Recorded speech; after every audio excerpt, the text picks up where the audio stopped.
You were allowed the pure and tranquil life of a spinster. I was not. I'm very grateful. So you should be. You are young and pretty and need to be shown to advantage. I don't want you hanging about on the edge of things like a lonely crow. Ada, remember, I want cheerful colors, whatever she says. Now, you need to know we only receive the old people in this house. Not the new. Never the new. What's the difference? The old have been in charge since before the revolution. They ruled justly until the new people invaded. It's not quite as simple as that. Yes, it is. Well, I'm new. I've only just arrived. Marion, never mind that the Brookes have been in Pennsylvania for a century and a half. My mother, your grandmother, was a Livingston of Livingston Manor, and they came to this city in 1674. You belong to old New York, my dear, and don't let anyone tell you different. You are my niece, and you belong to old New York. What will happen to me? Don't worry about that. I will outlive you. Now, as I was saying, Marion has no income, and her birth, thanks to her mother, is not impeccable. In short, without a decent marriage, she will be lost. But he's a lawyer. Oh, if you ask me, he's a shyster. With neither background nor fortune. It's obvious he sees her as a ticket out of Doylestown. But if they like each other, marrying for money is not always a guarantee of happiness, Agnes. I don't wish her to marry for money. Only to marry for security, support, and, God willing, affection. Would you deny her that? Of course not. Then good night.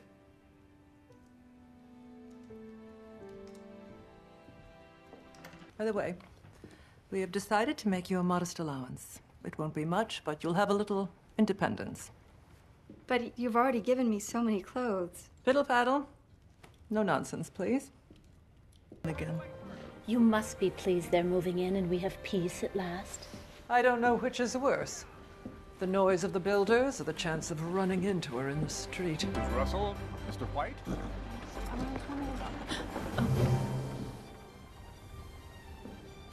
Marion, when and if you see Mrs. Chamberlain again, you are to turn your face away.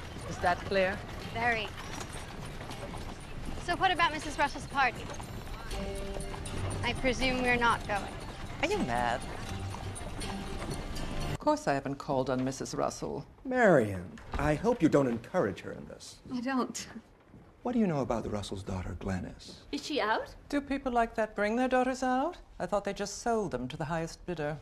She's called Gladys, not Glennis, and I don't think she is out yet, but she's very nice. How do you know? I met her with Aurora Fane. Aurora skates so close to the edge. Do you know this Gladys well enough to ask her to luncheon? Not really. I should think not. Agnes, you can't have anything against an innocent young girl. I'm opposed to her tribe. Mr. Van Ryn and Mr. Russell. Oscar? May I present Mr. Russell, Mama? We were at the luncheon together, and he's anxious to know you. I'm afraid I've rather pushed into your tea party, Mrs. Van Ryn. Don't worry. We have so much cake. Judging by your aunt's face, it'll be a while before you see me here again. What can have possessed you? He's a very handsome young man. You know we met in Newport. So when I saw him at Ogden's luncheon, it seemed the obvious thing to do. And I think we should know the Russell family. I would go further and say I think it is mad that we don't. You mean you want to know their daughter? When I saw Larry again today, I asked him here for tea, et voila. Well, I am struggling, trying to hold back the tide of vulgarians that threatens to engulf us. I feel like King Canute. Your policies make as much sense as his did. Now, the mother will try to use it to push in here. You'll see. Is the lawyer gone? He has? I thought he was very nice. I hope I'm not going to have to speak to you again, Ada. No, Agnes. He may be moving to New York. He will not trouble you if he does. What do you mean? New York is a collection of villages, my dear. We know the people who live in our own village. But not the ones who don't. The Russells live in your village, Mama. I could throw a stone from here and break their windows. Don't tease me. I'm not. I'm stating facts. I'm not concerned with facts. Not if they interfere with my beliefs. I give you prejudice in a nutshell. Oh, stop talking to yourself and ring the bell. I'm going up to change. I doubt it, Mama. I'd say you will come down again without having changed at all. Oscar, dear, I didn't expect you. Oh, I'm dining with Larry Russell. Where? At his parents' house, of course. When you say those words, you stab me in the side. And it's lucky you have the skin of a rhinoceros. Shall we go up and get changed? Are you going to their soiree? Of course not. Don't say such things. Mama, you are incorrigible. I take that as the highest praise. It was delivered by a footman from across the road. A.W., stop that noise. I cannot hear myself think. See? The Russells have found Aunt Ada's dog. What's wrong with that? Oh, joy. Oh, is it true? If they'd found the dog, why not send a footman to return it? No, if you ask me, they kidnapped it so Mrs. Russell could deliver it in person. I said this would happen when Oscar brought her son to tea. She wants to force us to receive her. Mark my words, any minute now, Mrs. Russell will arrive with the dog tucked underneath her arm. Why don't I go and get him? No. Well, I don't mind. No! I will not have that mutt turned into a link between these houses. Bannister, you go fetch it. Very good, Mum. Pumpkin is not a mutt. You'll know the Russells one day. Over my dead body. You'll squeeze that dog to death. Oh, I just want to cuddle him and never let him go. I should watch out. He'll take off again. I would. Don't say so. What a difference it will make with the journey to Brooklyn. Why would you want to go to Brooklyn? As a matter of fact, I'm thinking of paying someone a surprise visit. She may need cheering up. So should I if I lived in Brooklyn. Charity has two functions in our world, my dear. The first is to raise funds for the less fortunate, which is wholly good. The second is to provide a ladder for people to climb into society who do not belong there. And that is wholly bad. Not wholly, perhaps, but it should give us pause. Do you like Mrs. Astor? Ooh, that's like saying, do you like rain? She is a fact of life that we must live with. Whom else has Aurora invited? Not many. I'd say we're just there to take the edge off their meeting. Really? That woman has the resilience of a cockroach. Dear me. Should we send John to carry out some pest control? If only we could. You're a determined young woman, aren't you, Miss Scott? Is that wrong? Not at all. You'll meet obstacles in your way. You're a colored woman, to name two of them. You need determination to get anywhere. Miss Marion is determined too, but she can be reckless. That is why I'm counting on you. I've been reckless in the past. Then you'll know what I mean. I will not spy on her, Mrs. Van Ryn. I'm not asking you to spy. Just make sure she's safe. Is there a fashionable cause she does not support? Surely you believe women will vote eventually. I believe in small and incremental change, not running around with a banner and a gun. These people, you shut the door, they come in the window. You shut the window, they come down the chimney. They never give up. What sort of family business? Do you have any family here? No, but there are some matters that require legal advice. Then why must it be at lunchtime? Won't the lawyer want to eat some luncheon? Or is he a fasting monk? No, Then go in the morning and serve us our luncheon when we need it. but he only opens his office from noon to 3, Mum. And it will take 3 hours? I fear so. Bannister is throwing us over to see a lawyer who fasts at lunchtime.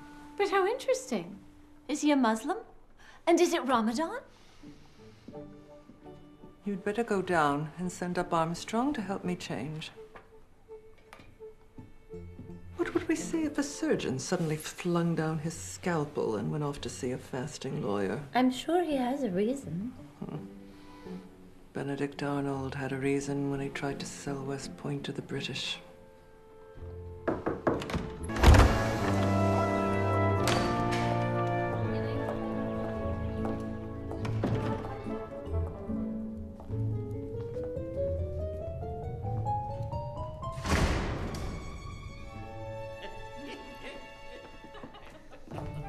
I shouldn't eat another thing, but Deborah Kinley, how can I refuse? Bannister, do my eyes deceive me? Well, you see... Aunt Agnes, what a surprise. Mrs. Russell never said you were coming. She's just looked in to pay her compliments to Mr. McAllister, haven't you, Aunt Agnes? Mrs. Van Ryn. I think you know everyone. You remember Mr. Riggs. How could I forget him? Can we persuade you to sit down and join us, Mrs. Van Ryn? I expect we've had luncheon rather earlier than you imagined. You thought we'd still be in the drawing room, didn't you, Aunt?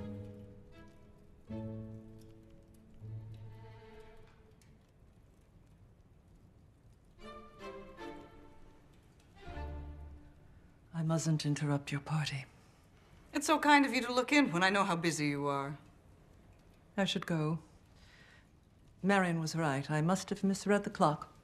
Next time, I hope we can persuade you to stay. Heads have rolled for less.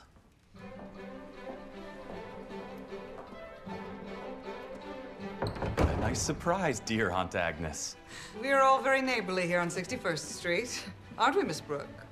I must come back if your luncheons are always this lively. Of course, you won't listen to me. Mrs. Bauer asks if she might have a precise time to serve the first course this evening. Agnes? Ada, dear, would you tell Mrs. Bauer I think it would be nice to sit down to dinner tonight at 8:30? Thank you, Bannister.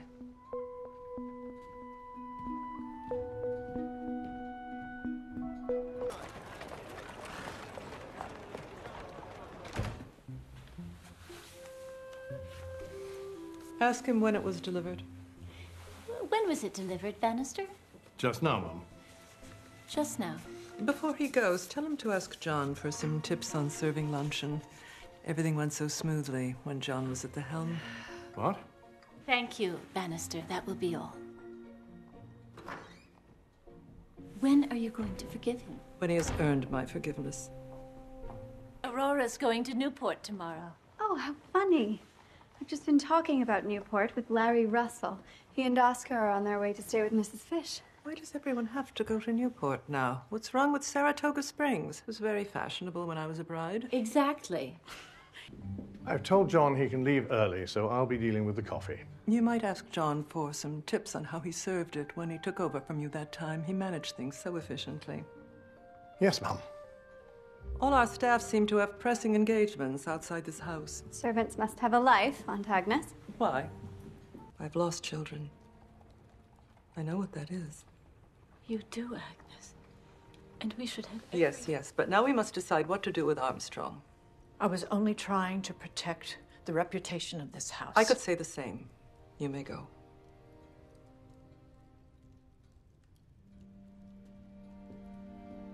It tells me Miss Scott has been here. She came for her things. I assume she's not coming back? I don't think so, no, but she sends you both every good wish. That's something, I suppose. You're sorry she's gone, Mama. Why don't you admit it? My secretary has handed in her notice. What more is there to say? That you're sad about it. Very well. I'm sad. She was a great help to me. Now, are you satisfied? This can't be right. What's that? She's taken leave of her senses. Who? Lena Astor. Listen, if you consider yourselves to be my friends, you will attend Mrs. Russell's ball this evening. Really? Don't you dare sound cheerful. I am curious about that house. Really? You are glad to be ordered to march into hell and to dance with the devil? I wonder sometimes if you don't slightly overstate your arguments. We cannot be forced to dance. So are we to quarrel with Mrs. Astor or Mrs. Russell? Well, I do not wish to quarrel with Mrs. Astor, so we will obey her now, but reserve the right to quarrel with Mrs. Russell later.